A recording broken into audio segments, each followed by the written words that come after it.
Valentine's Day 2004. My best Valentine's Day ever. Not because I had an amazing experience with a certain Kelsey Furley, but because it was a day that would go down in history. A day that would forever be remembered as Redemption Day.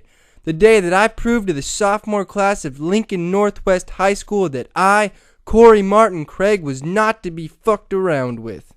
You see, I was the one in school that everyone knew, but didn't necessarily have a clique.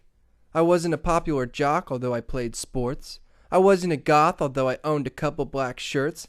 And I wasn't a nerd, although I do remember buying a Pokemon starter set kit because I thought it would be fun to try out. I was just me, Corey.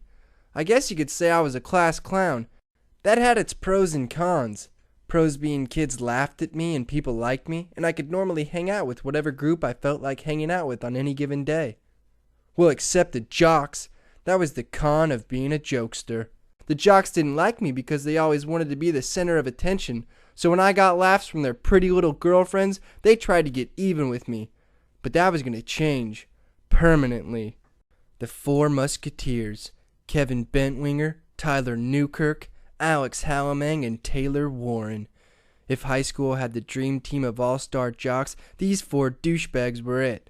The ringleader, Kevin with bulging and rippling muscles, Tyler with a revved-up Chevy truck that read, "It's a redneck thing," on the back window, Alex with his yo mama jokes, and fucking Taylor, who looked like he ran into a tree every morning because his hair stuck straight up in the air in the front at a point. I still hate that fucking haircut to this day because of that fucking motherfucker. Well, about a week before that glorious February 14th, after successfully completely destroying a Miss Abrams English class with laughter, the fuckers thought they would get even with me. They glued my locker shut to teach me a lesson. Lesson being, that is what your mouth should do, stay shut.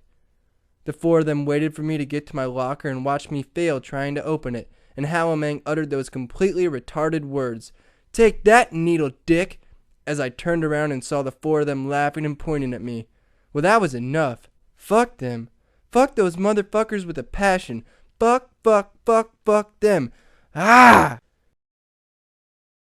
Student council was always trying to raise money, either by selling popcorn on Fridays for 25 cents a bag or having $5 Saturday dances. Well, for Valentine's Day, they got an amazing idea. Sell rosegrams for $1 apiece. A rosegram was a note you would fill out and have delivered to your Valentine by the student council members, 4th period on Valentine's Day. The thing is, the overachieving student council didn't pre-check any of the grams.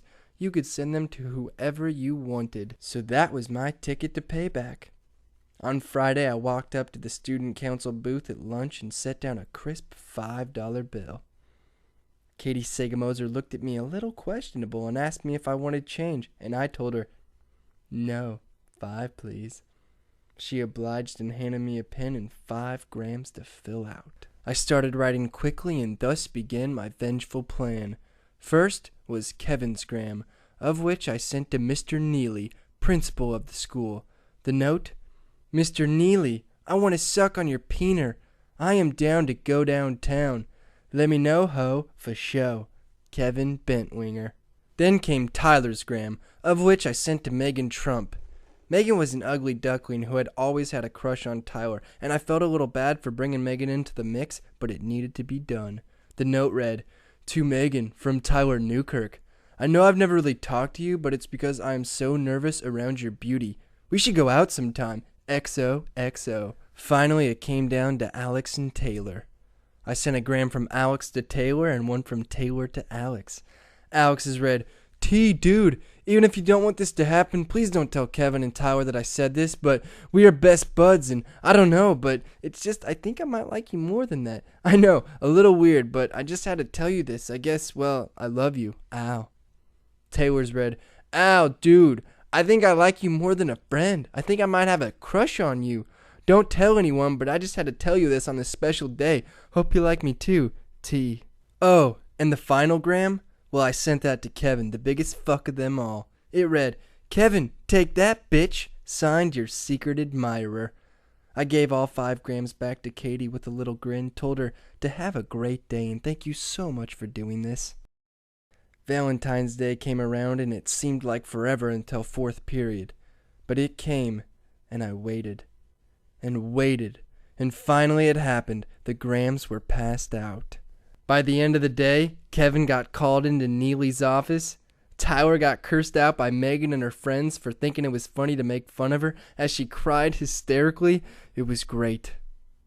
I later took Megan to a $5 dance to make up for what I did, telling her about the revenge, and she thought it was pure brilliance.